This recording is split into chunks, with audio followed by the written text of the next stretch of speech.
বিসমিল্লাহির রহমানির রহিম। আসসালামু আলাইকুম। পাতাকপি ভাজি চিংড়ি মাছ দিয়ে আমি লবণ হলুদ কাঁচা ঝাল দিয়ে কপি চিংড়ি মাছ দিয়ে সেদ্ধ করে নিচ্ছি, পরে তেলের উপর দেব পেঁয়াজ রসুন দিয়ে।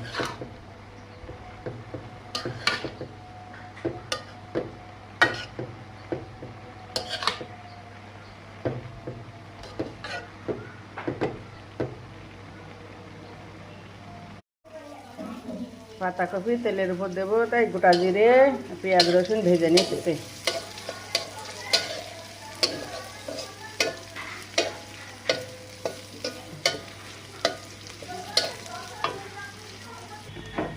ভাজা হয়ে গেছে, এবার আমি পাতাকপিগুলো দিয়ে দিচ্ছি।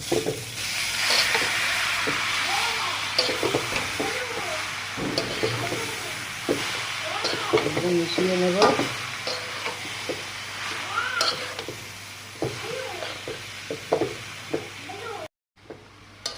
পাতাকপি ভাজি হয়ে গেছে আমার। সবাই একটু লাইক কমেন্ট শেয়ার করবেন। ভাজিটা কেমন হলো? আল্লাহ হাফেজ।